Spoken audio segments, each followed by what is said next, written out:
There is nothing in the movie that can keep your interest, even though the story is as predictable as it gets, and the scenes are executed in a sophisticated way with beautiful cinematography. The film's quick pacing is its sole redeeming feature. Despite strong performances, the actors aren't given much room to work with.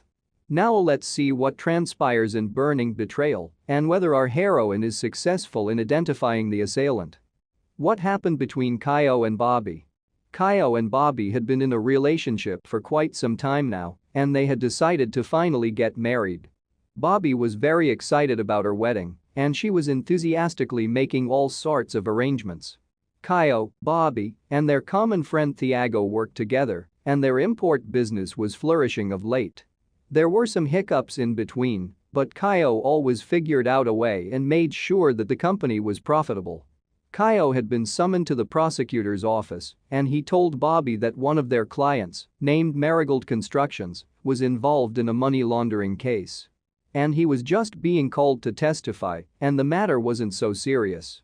Bobby loved him and she didn't have any reason to not trust him. He was the man she had decided to spend her entire life with, and she had the utmost faith in his integrity. But Kyle was cheating on Bobby, and it was pretty evident that, under the pretext of business trips, he was meeting other women. Bobby was completely oblivious to this reality, and she was living in her own Tinseltown. Reality came like a storm, and it destroyed the castle of dreams that Bobby had created in her mind. At her bachelorette party, someone sent her pictures of Kyle getting intimate with other girls. She felt like her life was ruined, and she locked herself in the washroom because she didn't have the courage to face the world. Patty, Bobby's best friend, called Thiago, as she knew that only he could console her. The next few days were terrible for Bobby, and she didn't know how to escape that claustrophobic feeling. Her entire life had been turned over, and she just wanted to confront Kyle and ask him why he broke her heart. The good thing was that Thiago and Patty were always there for her, and they made Bobby realize that it was not the end of the world and that she should start afresh. Bobby knew that it was not going to be easy from here on, but she was ready to move on as she realized that the man was just not worth it. Was Marco cheating on Bobby? Bobby happened to meet Judge Marco Ladia by coincidence because she had unintentionally left her folder in the courtroom during Kyle's required testimony. She received a call from Marco's assistant asking her to pick it up at the judge's office.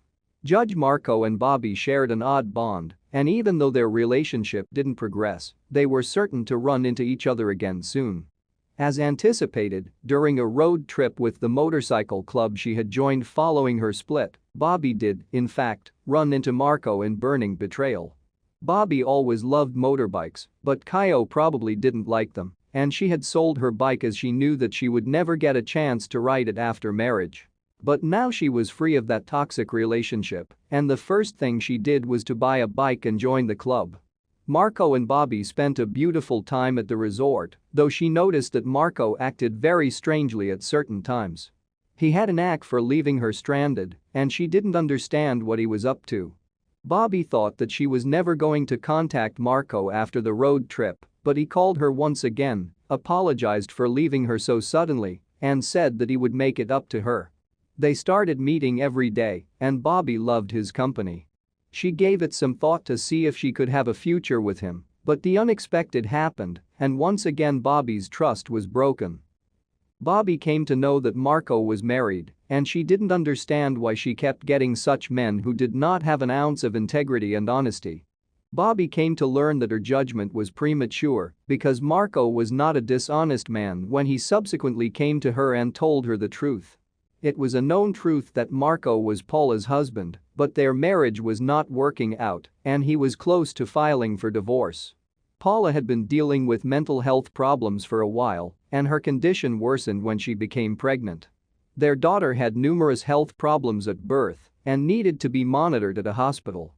One time, Paula tried to take her daughter and run away from the hospital, and that's when Marco realized that he would have to file a restraining order against Paula, as she didn't know what she might end up doing next. Marco supported Paula in every way he could, but she showed no signs of improvement. Marco wanted to move on now, and he had told Paula about it, but obviously, she was in no state to accept the reality. After listening to his story, Bobby decided to give Marco another chance because she realized that he was not a bad man. Who was trying to kill Bobby? Around this time, when Bobby was seeing Marco, she had an accident, and she had this feeling that the car driver intentionally wanted to hit her. Additionally, someone had recorded her when she was with Marco in that resort during her road trip and she had no clue what was the intention of the perpetrator. When Marco heard about it, he used his sources to get the CCTV footage from the signal where Bobby had met with an accident and he got the license plate checked. He grew suspicious when he got to know that the license plate was stolen, and that's when he realized that Bobby's intuition was probably not wrong. Bobby, at the beginning of Burning Betrayal, had broken into Kaio's office and taken his laptop, through which she had gotten to know that he was lying when he had told her that he was not involved in the money laundering case. She wanted to give that laptop to Marco and initiate legal proceedings, but Thiago told her that first, they should consult their own lawyers and then make any move because it could hamper the image of the company. Ultimately, we learned that Kaio and Thiago, Bobby's closest buddy, were both implicated in the money laundering case. Thiago was the one who had forwarded the pictures of Kaio having sex with other girls to her, wanting her to keep her nose out of their affairs. Bobby still intended to expose Kaio, so Thiago hit her car on purpose to scare her, but that didn't work either. Thiago came to the conclusion that they would have to murder Bobby in order to avoid having their entire money laundering scheme discovered and being sentenced to prison. Bobby was led by him to a remote location where Kaio was waiting for them. They had dug a grave and they had planned to kill her and bury her there. Thiago wanted Kaio to take the shot and kill Bobby, but he just couldn't do it. How did Kaio and Thiago die? Kaio was shot by Thiago during the climax of Burning Betrayal, and he instantly passed away. Marco, who had placed a tracker on Thiago, arrived at the site before Thiago had a chance to shoot Bobby. After a fight broke out between Thiago and Marco, a policeman arrived and shot Thiago to death. Marco realized that he would require all the assistance he could get, so while he was traveling, he previously notified the authorities. After the nightmare was over, Bobby came to the realization that Marco genuinely loved and cared for her, and she could live her entire life with him. The physicians declared Marco's daughter to be safe, therefore she was discharged from the hospital. Marco would have been relieved because all this time he had prayed day and night for his daughter to get well. It all ended well for Bobby, and she knew that this time, she had found a man who would never betray her and would always keep her happy.